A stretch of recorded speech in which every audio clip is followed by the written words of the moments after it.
Good evening. Good evening. Welcome, welcome. We are better together. I am Deneen Ward, your host, and she is Sierrah Ward, your my co-host. daughter. My daughter. We're co-hosts. And so today we have an exciting topic that we wanted to talk about. And the topic is how men and women process information differently. So basically, women build connections, men drive collaborations, and effective communication is the bridge between them both. So why are we talking about this topic today? Because understanding that these differences help people stop taking communication personally, appreciate different processing styles, and communicate with more patience and clarity. Yeah, and all that is very critical things to know when communicating. And definitely note that the idea that women and men process information, although it has some truth, it's more about understanding like tendencies, patterns, not like rigid rules. Men only do this, women only do this. It's definitely up to individual personalities, upbringing, communication styles, etc. So gender has a role, but it's not necessarily the full story. Exactly. We don't want to get caught up in that because, it just depends about your background, a lot of different things. So yeah, thank you, Sierrah, for that. So what we're going to talk about first today is processing styles. One, linear versus layered. Women, their tendency is more layered. And so they're more likely to process information holistically, connecting multiple ideas, emotions and context at once. So we talk about that, how women put a lot of different things together, right? Yes. And so when we're talking about men, we're often talking about processing information linearly, right? Linear, and it's step by step, focusing on one issue at a time. And once again, I mean, it's not everybody, but this is just we're just doing some generalizations. So when we talk about men's tendencies, Sierrah, you want to talk about that? Yeah. So, and these are some examples to like clarify the literal processing of information. It's like they're focused on solutions and outcomes versus context. They're more tend to be more logical or analytical, goal driven. They compartmentalize emotions.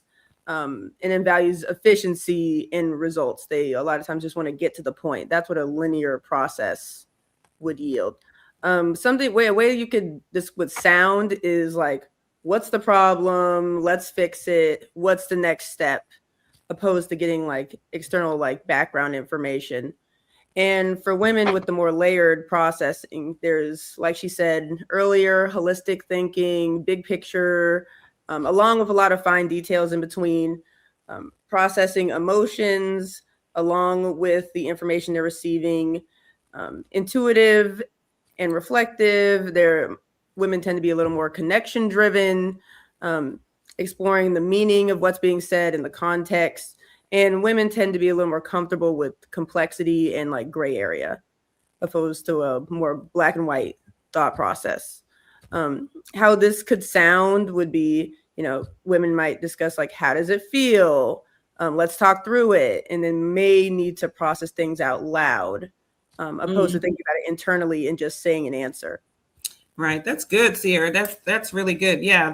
Thank you for that. That gives you some clarity on, what does it look like when men are processing information and women are processing information.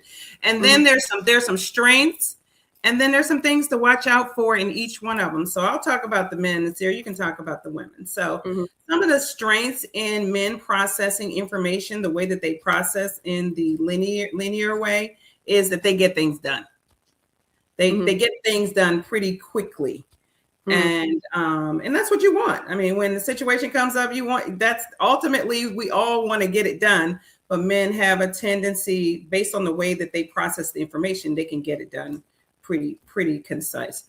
They bring clarity and direction. So they're really focused on, what do we have in front of us?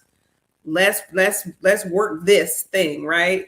You know, I mean, you see that, and they're like, okay, just I can't do all of that. Just give me this. And so, and many times, not all the time, they're strong in decision making because they're trying to get to the end. So they're like, okay, let's do this, let's do that, right? Yeah, which I find like, you know, me and you, we're kind of like that in some instances, right? Yeah, I mean, everything's a spectrum, really, of like, you know, some women are more linear, some men are more layered. So, yeah, we're definitely a little more linear in our thought process. Yeah. Sometimes. I mean, there are different things. So, but some of the things to watch out for when we're talking about linear sometimes when men are thinking, when the men are processing the information, they can dismiss your emotions too quickly. Yes. Right. Yes. And what is that? 100%. I mean, what is that? Like, it's kind of like, women feel like their emotions are being dismissed because someone who processes things linearly, like men tend to do, they may try to sift through all the information you gave them just for the start and then the conclusion, like the problem and then what answered it, opposed to everything that happened in between or the details or how you feel about it. So they're trying to fix the problem, but you just want to be heard. And it's like, well, were you even listening to the story? There's this whole thing that happened and she did this and they did this. And it's like, well, all they're listening for is the answer, or if there's something they need to do.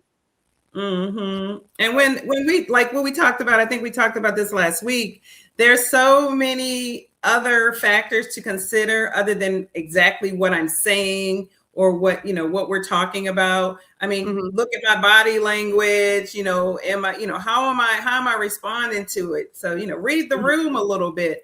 But many times you'll find when people are processing information linearly, they disregard all those things and they just try to keep tunnel vision on it.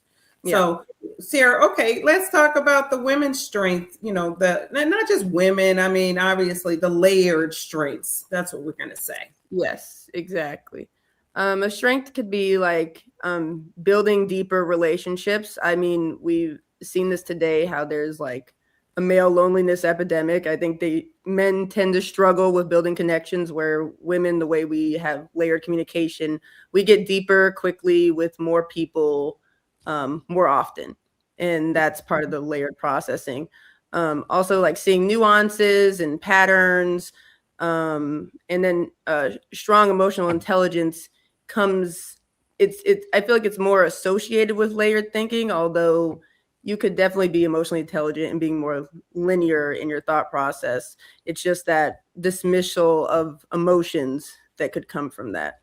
Something to watch out for, and I mean, we've all seen this, is over processing. When you're taking in so many inputs and so much context and trying to be super intuitive, whether you like it or not, about how someone said something to you or why they said it. It could lead to you over processing information and becoming overwhelmed, when a lot of times people are just trying to tell you like something that they just want to tell you the information. They're not looking to you to over process it and give analysis and angles. And it could delay decision making. I mean, I'm like that. I'm a person who likes to consider every single angle of something, but sometimes it's best just to be like, okay, I understand what's going on, make the decision. And that comes back to one of the things to look out for when you're processing things more linearly. Although you may be quicker to get a decision, you need to make sure that you have considered the most important factors before you just make a decision and do something. Because you don't want to, there's nothing worse than doing something quickly and then you realize, oh, everything's wrong. We got to do it again. So there's definitely a middle ground here. Exactly. That's true. That's true. What does that look like? It looks like, you know, if there's a disagreement, you know, the linear processing may focus on what the problem is right now.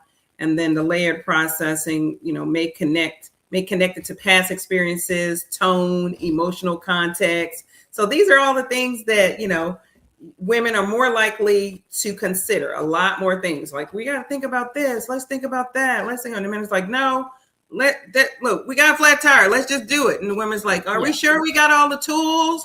Do we have, do we have, and he's like, we got a flat tire. I'm going to fix it. And she's like, well, do we have a jack? Is the tire good? And she starts thinking about all the other things that are involved in the process.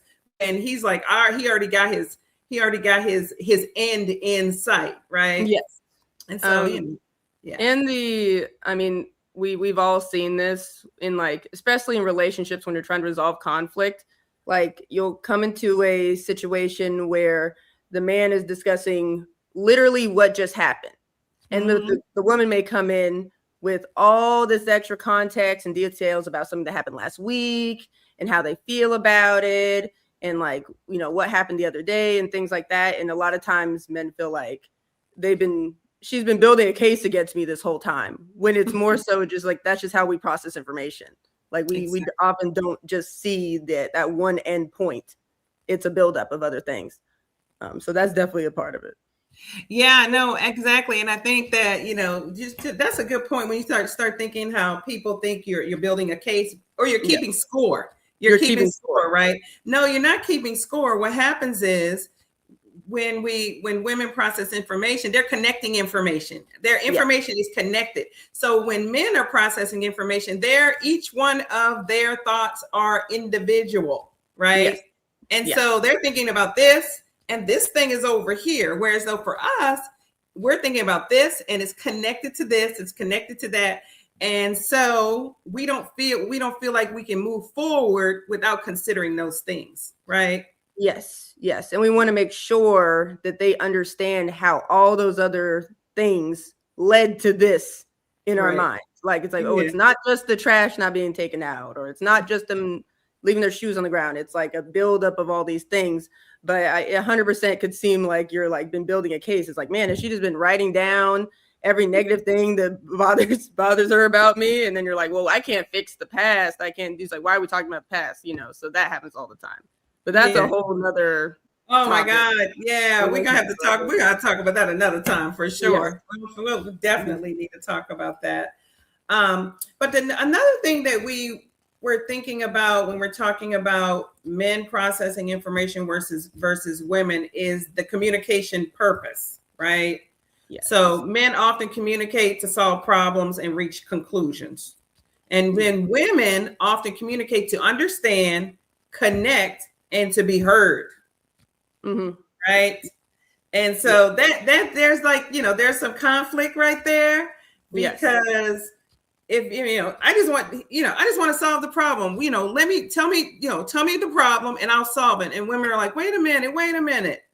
Let me just tell you how I'm feeling about this. I want you to know this. And a lot of times we're doing that because we think that we think it's going to help either to resolve the problem or to prevent the problem from coming back. Yes. An example that came to mind is like, and this is something I do, like leaving cabinets open in the kitchen, right? Like if I'm like constantly leaving the cabinets open and someone came up to me and they're like, a man just wants to hear, all they hear is close the cabinet. So they'll just walk over, close the cabinet. Whereas if you're like the layered thinking, the woman, she might say, okay, yeah, close the cabinet, but she's trying to get to the root of why are you leaving the cabinet open? Because like you said, she's trying to stop it from happening going forward. And then but you're sitting there like, it doesn't matter why I left the cabinet open. I just left the cabinet open. No. So that's an example of someone just trying to be like, okay, I'll just close the door, versus why did you leave it open and why is this happening?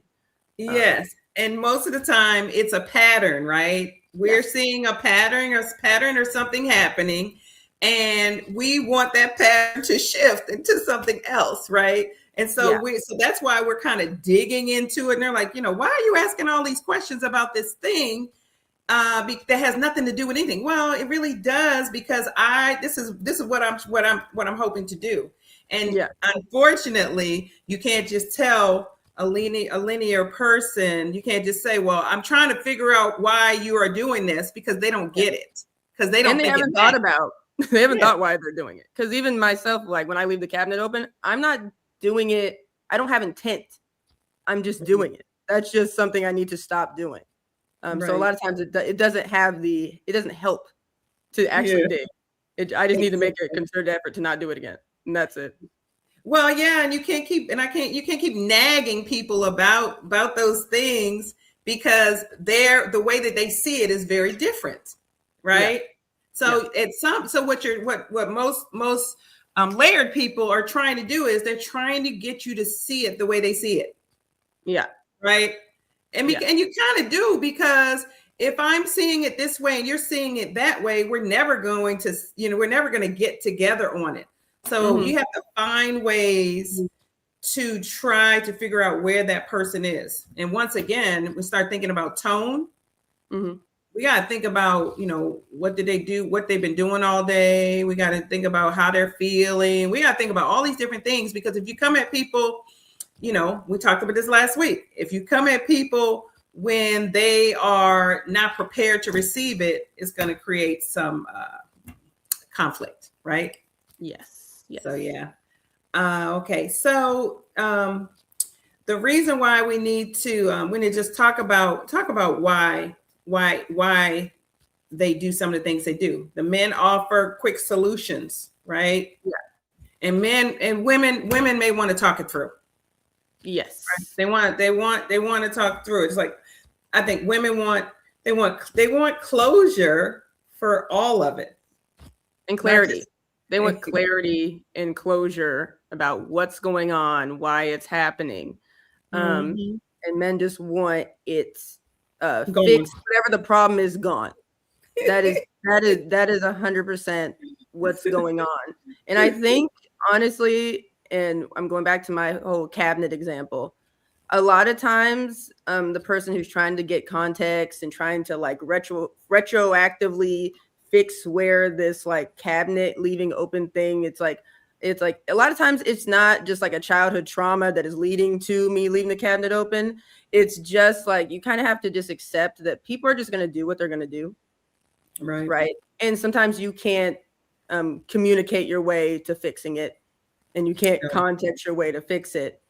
And you just got to tell them to close it. That's it. And maybe just don't close it for them. Just don't close it for them. Every time it's open, just tell them, walk over and say, close it. And then hopefully they'll get the point and get done having to close it again. And that's it. Oh, that reminds me of my thing. Oh my gosh. I'm going to talk about myself right now. When I first got married, and my husband was in the military. And so when I first got married, I had never lived with anybody before, just so you know, I had never lived with anybody before, never been married, whatever. And we lived in Germany. And so when you're in Germany, people take their shoes off when you come in the house, right?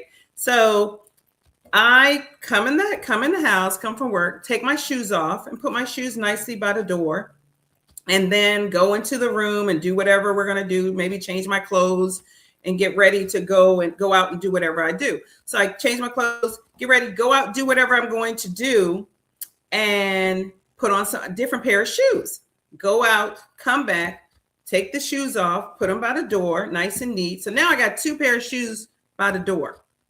Yeah. So now my husband looks at me. Now, mind you, I had never lived with anybody before, but he this was his second marriage. He looks at me. He says, "How many pairs of shoes are you gonna leave at the door?" And I say, "Those shoes are not bothering me. So if they're bothering you, you might want to do something." Being a smart mouth, because I'm used to, I'm used to having things my way or whatever. And so that could have been a great opportunity for us to have some conflict, right? Yeah. But what my husband did was he moved the shoes to the closet. So he solved the problem, not by trying to fix me or to get me to do it the way he wanted me to do it. He just solved it because it was bothering him. So that was really nice. I love that. I love that, because sometimes maybe that's all it takes. Yeah. Sometimes if it's bothering you enough, just fix it. And it's better than having this discussion. Because if you think about your shoe issue, it wasn't based upon anything. Right. It was a preference for him. Yeah, it was a preference. You're just like, oh, this works for me. It doesn't bother me. And that's it.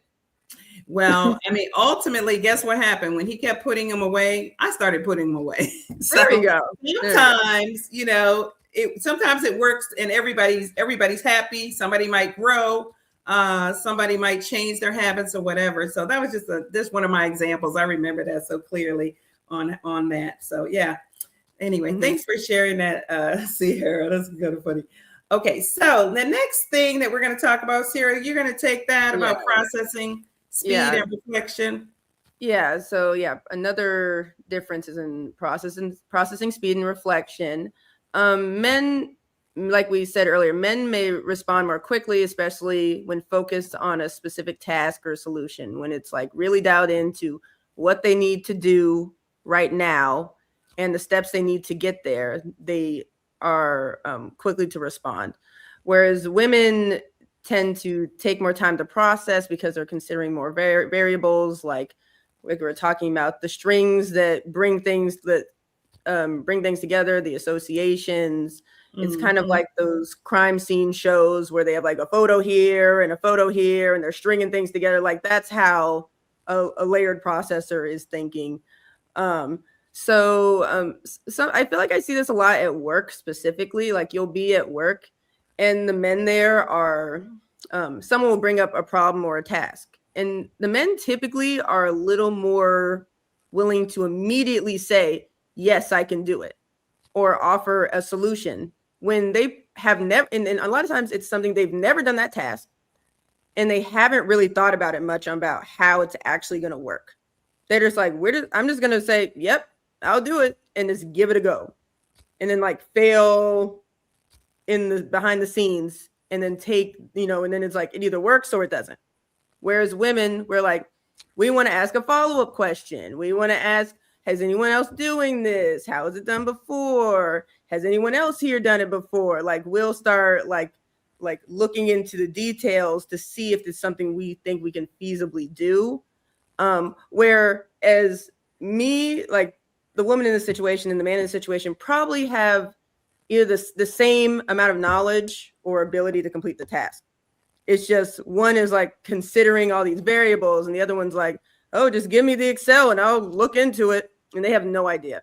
So that is an excellent example, Sierra. That's a real example just right there. As soon as you said it, I started thinking about it. I'm like, yeah, you'll see that. And then what happens is the men are sitting over there saying, why are they, wasting all this time with all that information? And the women are like, wait a minute, we haven't talked about this yet. We haven't discussed it. Yeah. And so, that's a great example for sure. I mean, that's like that's an on-time example of how it works for sure. Yes. I love that. And that just kind of leads us to like emotional integration, right? And so sometimes men compartmentalize emotions, separating their feelings from facts, and women often integrate emotions into how they process the information, right? So I guess, and then, so clearly we have to be, we have to really discuss this, that doesn't mean that one is more emotional than the other, because people have a tendency to think that that layered people are more emotional than linear, or women are more emotional than men when it comes to processing information. It doesn't necessarily really mean that. I mean, because sometimes we're more more on one side than we are on the other side. It just kind of depends. But what it really means is emotions are used differently in thinking, because we all have emotions, right?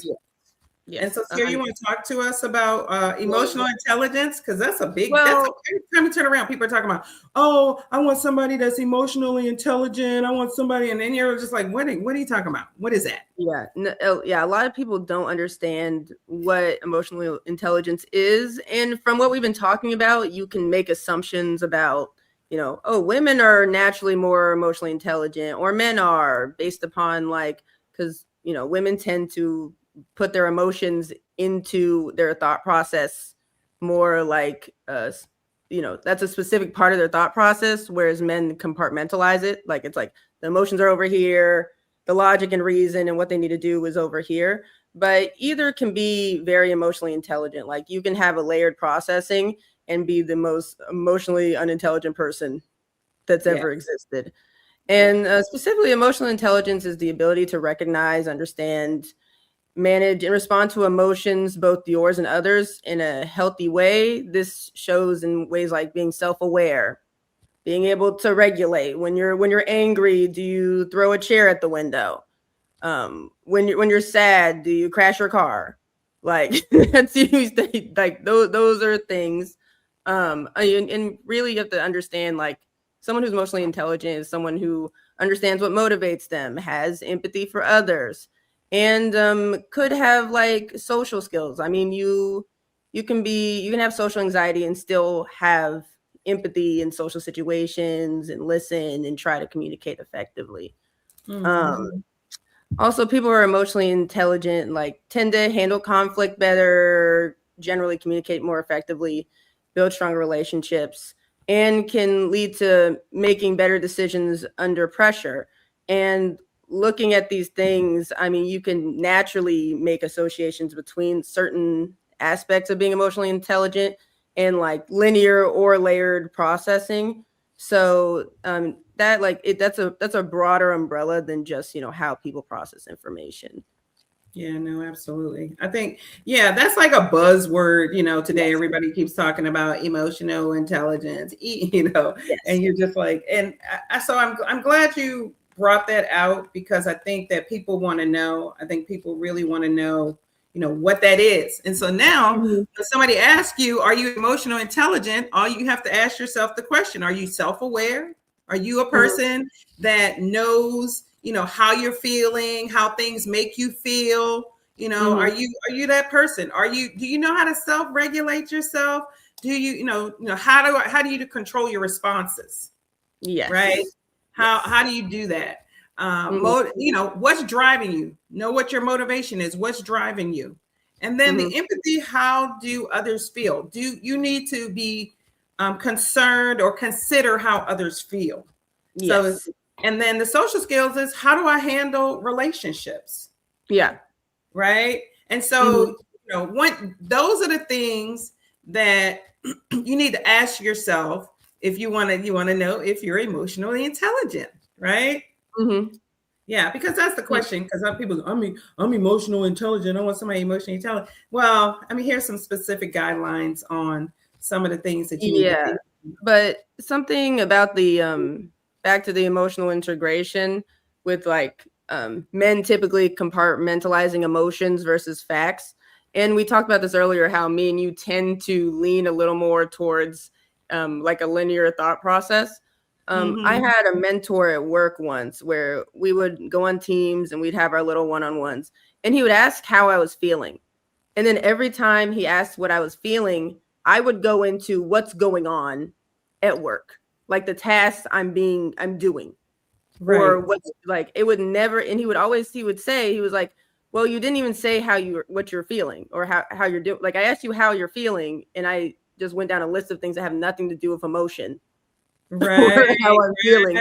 Right. That's So the good. question, if people are communicating with someone who's more of a linear processor, it's like, how do you get them to discuss their emotions when that's what you're looking for to connect with someone, um, Right. without feeling dismissed?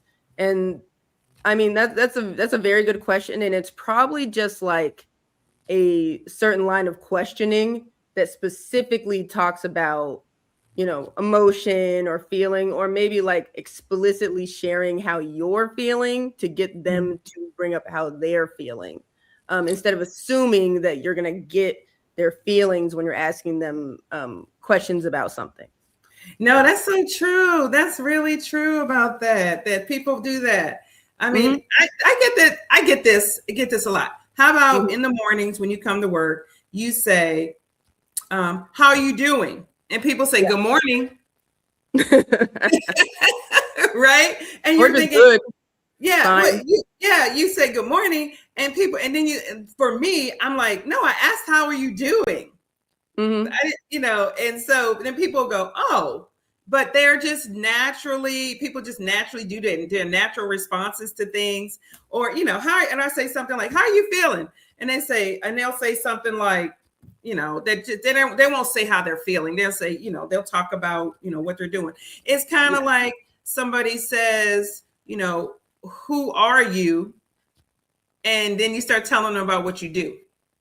Yes, that's You know, exactly it. you know But what I'm I saying? Like, yeah. okay, so who, you say, oh, hey, how you doing? oh, who are you? And you say, you say your name or whatever. You say, yeah, I'm the da, da, da, da, da, da, da.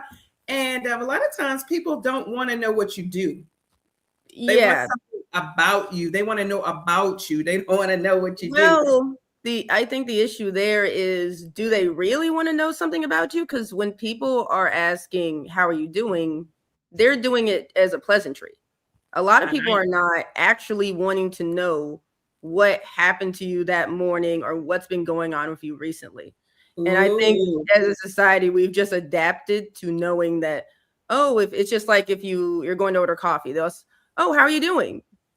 And you just say, good, how are you? That's it. That's just a opener for a conversation. So I think as a society, we've kind of creeped back to assuming that when people are asking about how we're feeling, it's really just a pleasantry.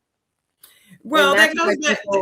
Are not responding, and that's why people aren't responding. But in the scenario when you say, how are you doing, and they say good morning, that's just a listening problem, which is so present. No one's listening. Like a lot of times people are just like, they're making assumptions about what someone just said and just moving on. Yeah, and I think that's another whole show about authenticity. Yes. Right, and being honest as well. Yes.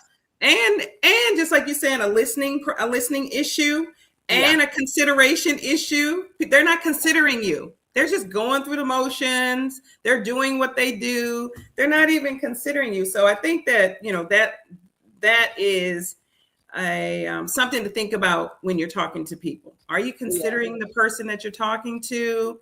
Or if somebody asks you, how are you doing? Not to dismiss them, right? Yeah. How about you say how you're doing or not? Sometimes you don't want to do that. So you got to read the room too. It depends on the situation, but it's, I mean, we talked about this a couple weeks ago, like how to make friends, how to build new connections, because we're so like starved for like real, authentic interactions. If you go to a party and really start listening to people and asking them questions that are beyond just like, hey, what do you do?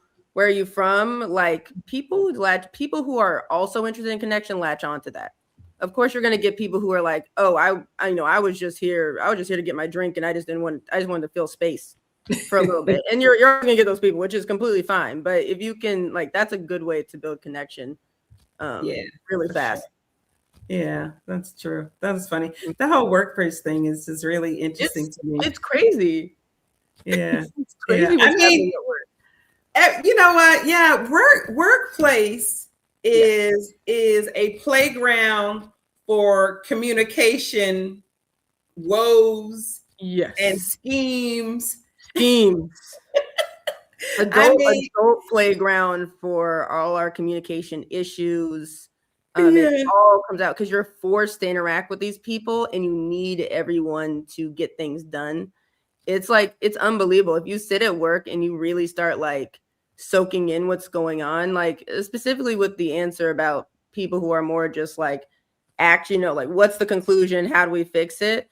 Like a lot of times you'll perceive that person as like, man, they're really high functioning. They know what to do. They're really smart. But then you'll speak to that person behind the scenes and it's like, oh, okay, how are you? How are you going to do this? And they have no idea. They just were like, I'll figure it out. And a lot of times they'll go ask the person who was asking all the questions to help them get the task done and then take the credit. So, I mean, in interviews is really just, it's a playground of like the scam and schemes of people who can just tell you that they're like, yep, I do this, and this. And it's like, they've never done any of it. Oh, that's funny. Yeah. And that goes back to when you start talking about interviews and talk about men and women, differently. Men go in there with their confidence and they say, yeah, I could do this. Yes. And women go, well, what does that look like? And what are you expecting from me? Yeah. And asking all these different questions where the men are like, yeah, I got it. And you're just like, do they know any of those things? No, they don't. They're going to figure it out.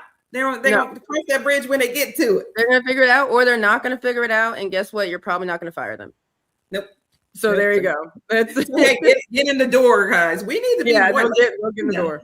Yeah, we need to be more like that. We need to be delusionally confident in what we do. Just go for it, right? I try to in like situations where it's purely necessary. Just go Purely for it. necessary. I'm like, okay, we just got to put on that mask and call it a day. It's like, and then you get out of those situations, you're like, I don't know who that was.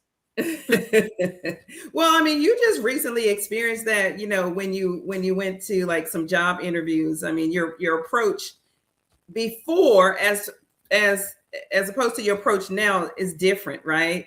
Mm-hmm. Whereas though before, you were just kind of like, you go in there and say, this is what, this is what I do, this is what I got, blah, blah, blah. But now you've realized that, you got to sit up straight. You got to look them in the eye and you just got to act like right? Yeah, you just got to, and I mean, what's helped with this is like, I was on the other side of interviews before. And a lot of times it's like the people who are interviewing have no idea what they just want to have a normal conversation.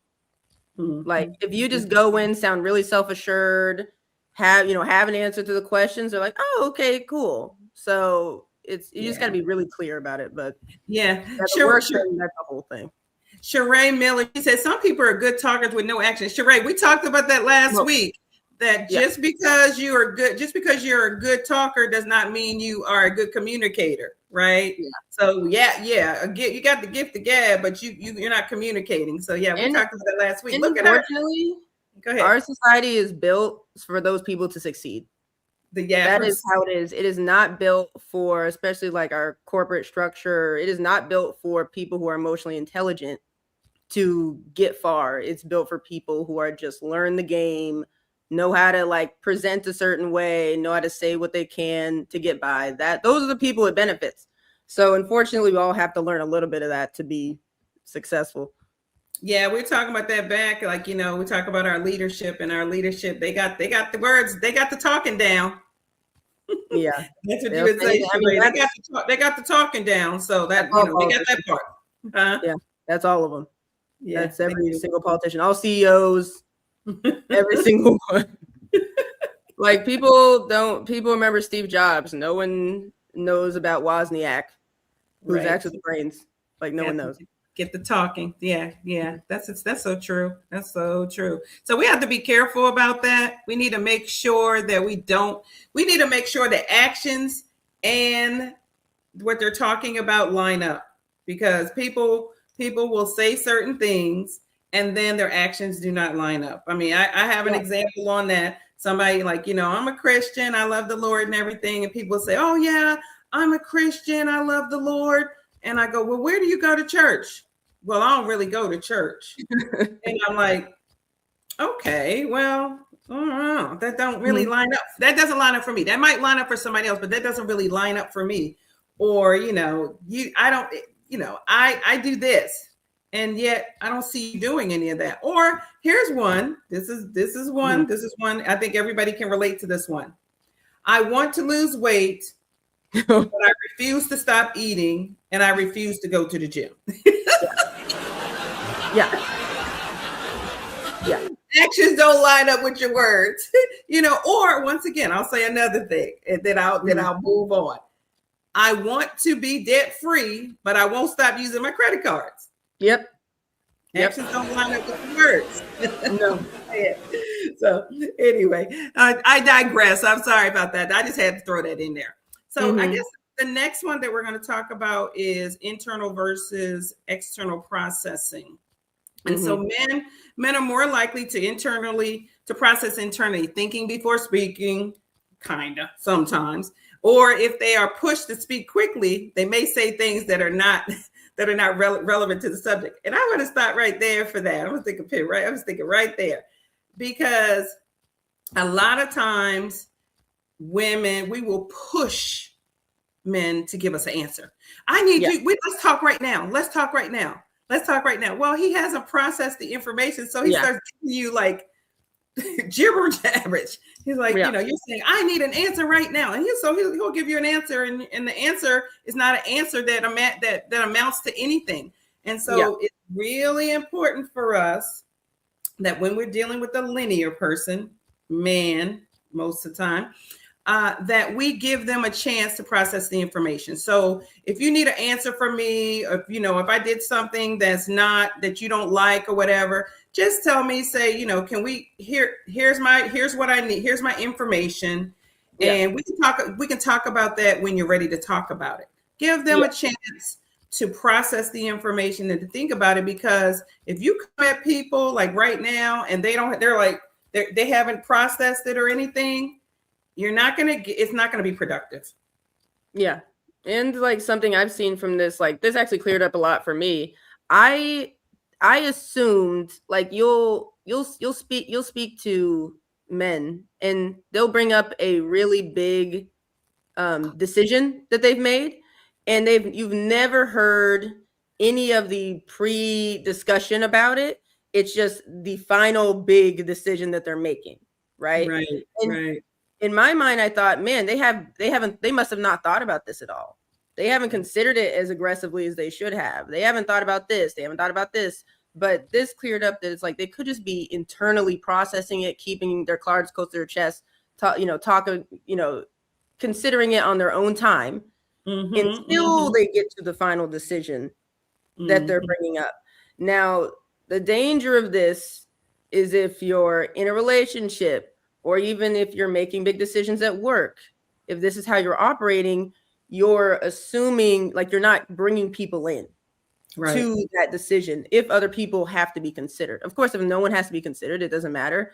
But if you're at work, it's like you'll see this at work. Your manager will be like, "Oh, we're gonna do this. We're gonna do this," and you're like, "That's a big overhaul. Like that's gonna take a lot of man hours and time and effort." And that's a complete change of course. And you're like, how did they get to that? Whereas if they would have like probably had a discussion like 1 or 2 steps back, there probably would have been more clear positioning on what to actually do, and it would have been easier, probably a better final product than people who are just like, and CEOs do this a lot because they don't have to consider anyone. They're the final decision maker. They can just drop a huge bomb on people, and then everyone has to retroactively figure out how to get it done. So that's an interesting part about the processing things internally. I think so too. I also think that if you want buy-in, then people need to feel like they were considered in some form or fashion. They don't have to have had a part in the decision-making process, but they want to know that they have been considered. So yes, even exactly. when like you said, even when they're making these decisions, there's 2 sides of it. One, you have to make sure that you know who you're talking to. You know that this is a person that makes sound decisions. So you're not going to say, well, have you thought about this? Have you thought about that? Mm-hmm. Yes, this person makes sound decisions, so you don't have to dig into that. But when you know that there's a person that they don't make sound decisions, i.e., your young adult, your young adult child or young adult person, you might want to ask some of those extra questions to make sure that they have considered those things, because they may not have. Because what I know in my years is that the young mind is not always prepared for a lot of the things that they are privileged to. Yeah. Right. The mind's not. You're not ready. You're just not ready. So yeah, that's something to think about. And so now we're going to the women. Women are more likely to process externally, talking to thinking out loud. So just because I'm talking, I don't need you to do anything. I just want you to hear me. So just hear me out. Hear me out. Right. Yeah. And so what happens with that? So he gets quiet and then she thinks something's wrong. Yeah. You're not saying anything. Well, he's processing information, right? Yeah. So yeah, but you're thinking, what's wrong with you? What's wrong with you? Just tell me what's wrong. Yeah. And so now you're going to be okay. So guess what happens? He starts resenting you because you are trying to pull out something that he doesn't really have yet. Yeah, exactly. Doesn't fully understand. Yeah. So he's like, I'm not ready to talk about it yet. And you're like, oh, you're not ready to talk about it yet. What? Why? You don't trust me? All those things. Yeah. You have all the information. He hasn't processed the information yet. And then the other thing with her is she's like talking it out. He thinks she's overanalyzing, but really what she's doing is connecting the ideas, right? Yes. and just making sure that all the things that are involved in the process have been considered. Yeah, and it's like, we like women, like sometimes we like to talk things into the ground. Like we like to talk things into the ground, and that's what our it's good to have girl best friends where you can get that out, because there's honestly nothing better than a group of women getting together to talk about the same dramatic story and try to figure out what they should do just for them to not do any of the recommendations they were given. And that's a beauty of womanhood. So we just like to talk things into the ground. And if you're with someone who's just not that, because I see this all the time at work as well, where us, the women, we're talking about like some wild thing that's going on or relationship woes, and the men there are just like, just block them. Exactly. Just ask him what he's, tell him to get away from you. Just stop it. It's done. Stop. Yeah, don't continue. Don't do this. It's over. It's over. That can't continue. This is crazy. And then the girl's like, well, blah blah blah. Well, what about this angle? And what about this angle? And what about this angle? And what about this angle? And then what if I do this? Like we do like talking things into the ground. And I mean, by the time, and this is like kind of a different topic. By the time a woman's come to a conclusion about something, she's discussed it every single angle a lot of times with her friends several times. And those friends are also looking for updates. So once one decision has been made, they want to discuss how that decision went and then the next one. So like we've discussed it with everyone. So it's no secret. Just know it was not. But here's the thing. That's why women need to have women friends, because men don't want to hear that. No, they're tired of it. They're like, okay, you done talked about this and talked about this and talked about this. I'm tired. I don't want to hear no more about it. They don't have. That's not their bag, and that's completely fine. But they want to hear a little bit of the gossip. They want to hear the cliff notes of the most dramatic pieces, and then that's it. They don't want all the details. So, ladies, they don't want all the details. Just give them the tea. Just give them the juice, right? Yes. Give them the meat. Right? That's and it. Men, can you just give us a little bit more? Can you just give us a little bit more? I just need a little bit more. I don't need from A to Z. I don't need you to give me A and give me Z. Can you give me a little bit of E, F, G? A little bit of detail. Like we need a little bit of detail, especially if it's like juicy. Like we want to know what happened. Right, exactly. That's too funny. Mm-hmm. I mean, men are from Mars, women are from Venus. That's another whole show we can talk about. We can talk about that, because when you start understanding men, how men think and how men process and how men, operate, and you understand how women operate and that we're different, but we understand it. Yeah. Guess what? We're going to be better together, right? That's what it says. So the next one we're going to talk about the focus versus multitasking, Sierrah. Okay. Yeah. So men often prefer single task focus. So it's one of those things where we're always like, oh, women are better multitaskers than men. Men want to focus on this one thing that's in front of them, start it, get it done, move on to the next thing, where women often juggle multiple streams of information at once. It's like, oh, I'm doing this over here. I'm writing this over here. Once I do this, that's how women operate more so with their focus. What's it called? Yeah, no, that's true. Sierrah, she said, men don't have the patience women have. Once they give you advice, they expect you to handle and move on. Yes. Exactly. We already talked about this. What? You still on that? You haven't got get over it. Get over it. That's what that's like. They're like, get over it. You're like, that's so true. Yeah. That's why I say you got to have some good girlfriends, because just like Sierrah said, we can beat it to the ground, and then they want to hear it. They want to talk about it over and over and Love over. It. Right? So that's why we gotta have some girlfriends. They need to have some guy friends. Make sure your man has some guy friends, because you don't want to do that all the time, and you don't want to do that all the time. It makes for happy relationships when you have like a balance there. So go ahead, Sierrah. The important truth. Important truth about it.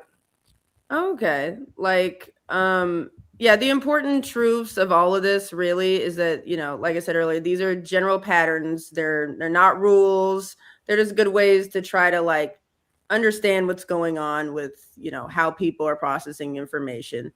Like for example, some men are highly expressive processors. Like they're making connections, they're including emotion in their thought process. And then some women are very solution focused and linear. Like we said earlier, me and my mom, we're a little more linear. Like sometimes I come to her and I'm just like yapping and she doesn't get it. She's like, "Oh, just mail it off. Like just be done. What are we talking about?" And also your personality, experiences, and emotional intelligence matter more than general gender alone.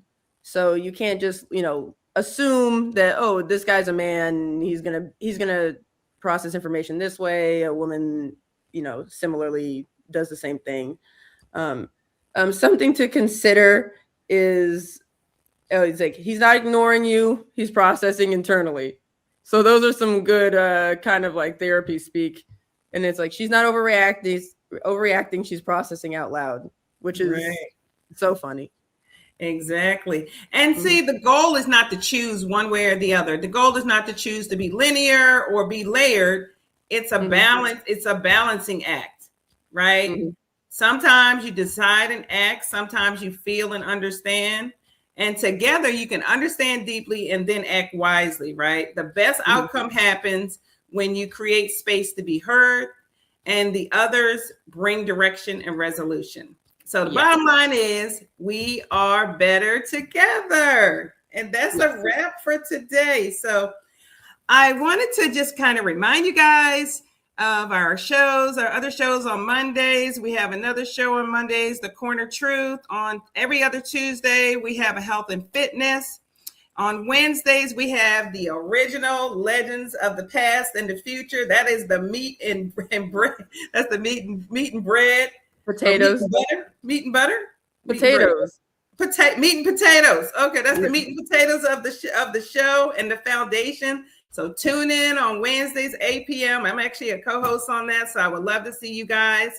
Also on Sundays, remember, it's going to be me. Actually, next Sunday, we have a treat for you. It's me and my daughter, but my daughter's not going to be here. So it's going to be me and a Gen Z, right? Is he Gen Z? A mystery guest. Yeah, a mystery guest that will reveal. Well, we got a Gen Z person coming in next Sunday, and they are going to give you some insights that you haven't heard before. So we're looking forward to seeing you guys. Remember, like, share, and subscribe. We're better together.